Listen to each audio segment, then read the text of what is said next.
Yan. Ang dalawang tambay na mapapanood po natin. O, usad na. Wala nang... Tara na. Kaya na. Nalaan Dito lang. lang, dito lang. Sige. Ito po kami sa batang lugar. Ito po kami ngayon sa... Okay pa? Sa interview namin. Sige sa camera. Wow, Richard! Ito po namin yung interview namin. Kasalukuyan po tayo nandito sa likod na ano. Sige. Interview po kami sa mga nakaranta na noon guys. 2009. Ito na po yung unahan. Magandang araw po. Morning po. Gandang araw. Bakit? Anong ano niyo? Bakit? Ano sa akin? Ano sa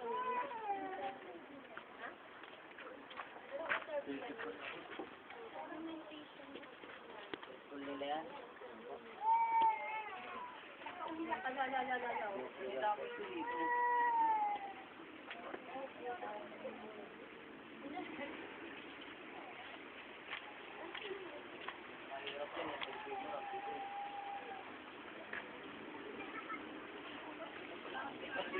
Ayan po si ano.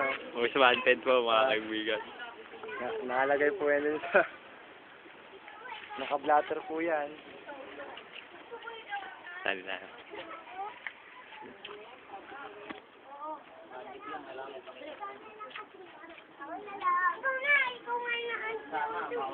Punta ka saan? Oo, hindi yung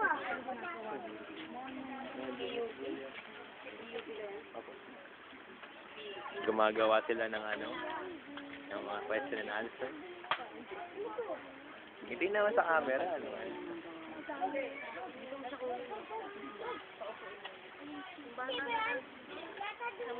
Ang bagyo.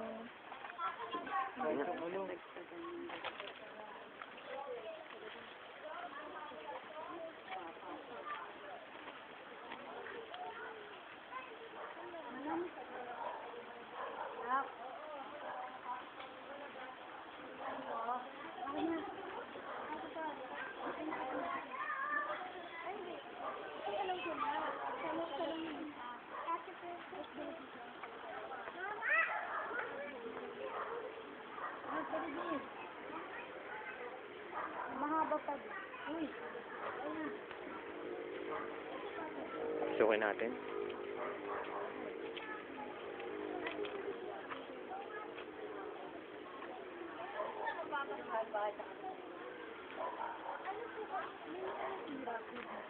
Marami.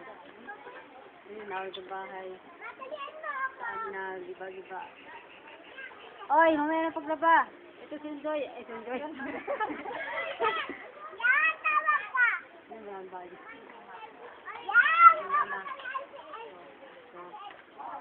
Oy, magpa-picture kayo. Lapos mga tao dyan.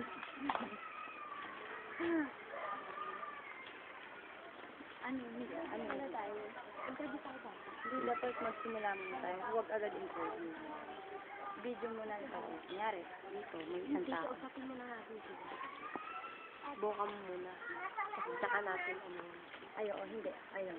Kausapin muna natin sila para sa, ano na, para sa uulit na lang, yung video ulit, para hindi na sila mag-iisip. O kaya intro. Ito yung background. Oo.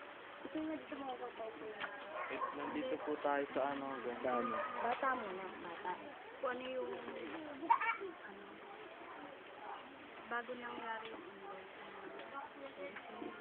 nakita nila. Yung mga nakaupo dito.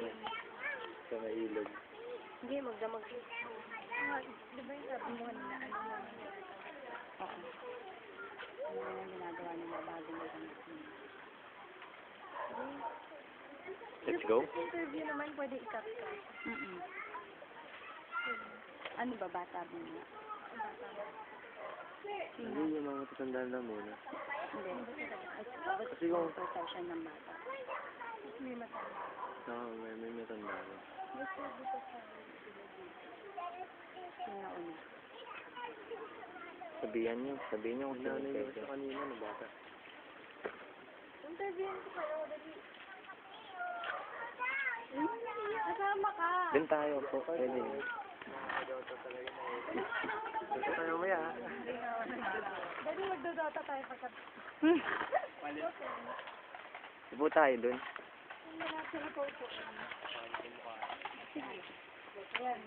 Jean, ikaw mag-ano ha?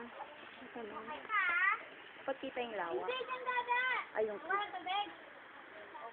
Dito, ako lang. Kanya rin. Okay. Depende. Hindi kasi minsan lumalabas na rin sa akin yung tanong-tanong. Lalabas na ako. Hindi, isang tanong lang yan. Siguro may isip na tayong lalabasan. Kumbaga follow up tayo.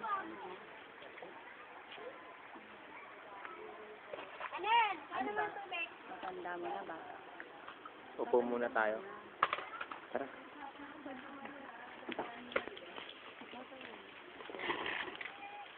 Interviewin ka namin ha.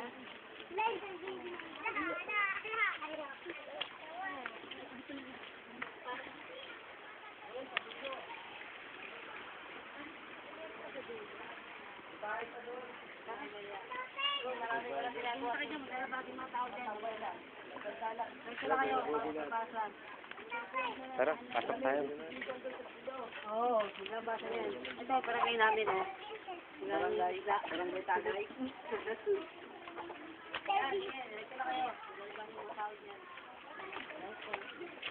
May mga bahay dyan, paano na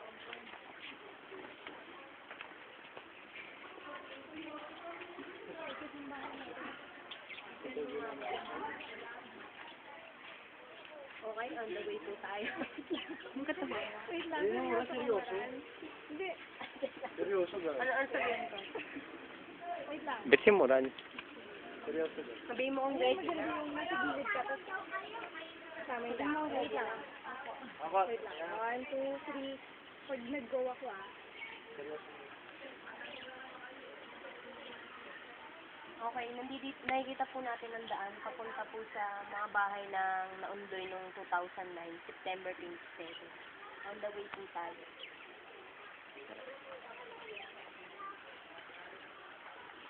Okay, nakikita po natin yung mga batang, ito po yung mga batang, sila po yung nakatira po dito sa gilid ng creek. Wala ko naman.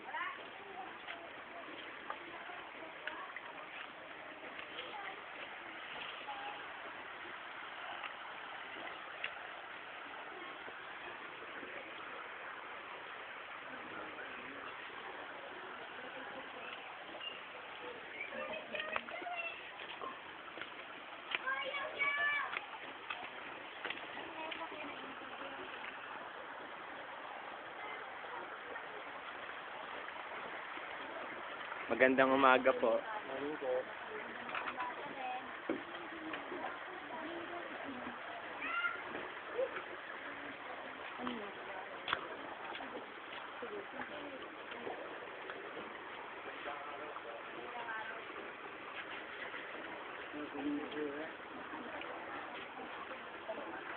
Haba na lang.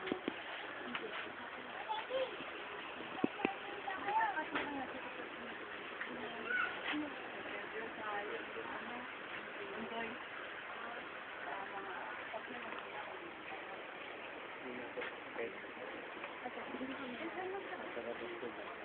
Dahil po ano po ang pangalan?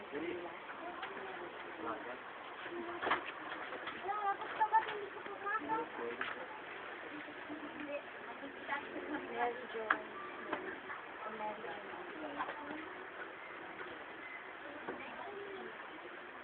So, ilang taon na po kayo dito? Dalawang taon. Isa po years po na yung naabutan ko. Isa po ba kayo sa... So, yung bago po maganap yung active incident po ng bagyo, ano pong ginagawa niyo? Hindi niyo po ba inaasahan yung kasi nag-uusap tayo ako. Bigla na lang dumating yung pero umuulan siya. Bigla na lang dumating yung tubig. Tapos po, yung bigla pong tumatas, nakita niyo na pong tumataas dito. Ano pong ginawa niyo? Nag-spit ng gamit. Tapos po, saan po kayo tumuloy? Tumaas na yung tubig. Ano kami dun sa kabila kasi hindi na kami makalaan. Sa kabilang tao. Pwede pong, ulitin ko na lang po yung mga tabi.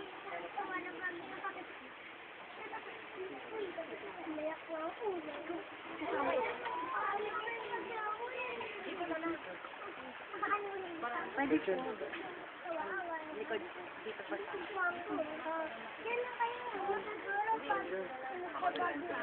Para po mag-uwin guys. Ano?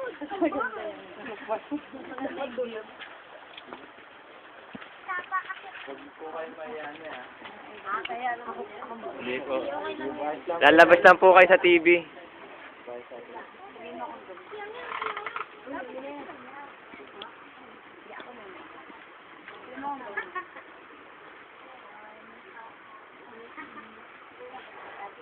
Nandito po tayo ngayon sa creek na sa UP Professor Television. Isa po sa mga nahapon ng under noong 2009. Ngayon po kasama po natin na interview o mahihingan po ng ilang pahayag ang isa po sa ng under which is Ate Mary Jane. Si Ate Mary Jane po ay 2 years lang naninirahan dito at isa rin po siya sa mga hinahanang undoy at nasira po talaga or na-wash out po yung buong bahay. So, atin pong tunghayan yung kanyang opinion, yung kanyang pahayag, bantid dun po sa karanasan nila ng katapos. So, yung kasagsagan po ba ng undoy, ano pong naramdaman? Ilan po ba ang mga isa lang po yung nasa akin. So, ilan po kayo nakadirect sa bahay? Tatlo lang kami lang. So, yung habang wala pa po yung undoy, di ba hindi pa po in-expect na tabahan? Ano po yung mga ginagawa nito? So, yung nakikita niyo na pong umaakit na po yung tubig dito sa kanila. Ano pong mga ginawa niyo? Nag-electric, mga gamit, mga maano. Sabi po ba sa inyo na baka naman ay, hindi naman alam nila. Bakat pinakakabahan nila. So, saan po kayo lumipat? Or saan po yung naging evacuation center? Nung mag-evacuate kami, doon kami sa amo ng asawa ko, sa Doria. Pero mataas na talaga yung baha. Hanggang saan? Ano na, kalahati na dyan yung tubig. Kalahati na dyan, yung ano na sa hagdanan, nung bumaba kami. Doon kami sa likod ko. So, wala na kami dadaanan. So, itong bahay po ba na? Itong bahay po ba na? Ito rin po ba yung bahay niyo? O bago? Yan na yan. Hindi po siya na-wash out. Ano, yung sa likod lang yung natanggal. Kasi gawa ng malakas yung tubig. Pero dito, sila talaga lang. So, ngayon po, ano po yung mga hakbang na ginawa niyo para po makamove on kayo? O paano po kayo nakaahon dito wala po sa pagkakabahat?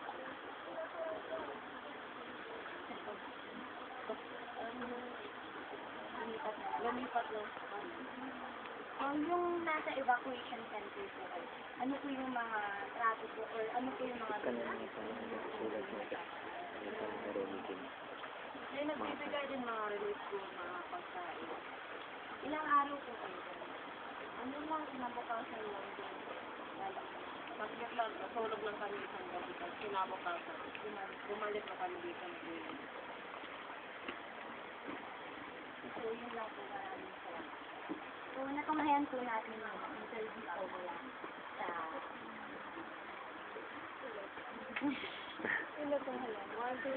So, natunghayan po natin yung pahayag po ni Ate Mary Jane. Yun nga po sa karanasan ng Undoy.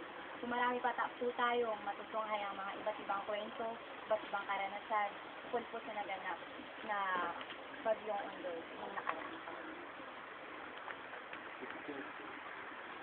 Salamat po. Thank you po ate. Diba? Picture muna tayo kay ate. Salamat. Souvenir pa.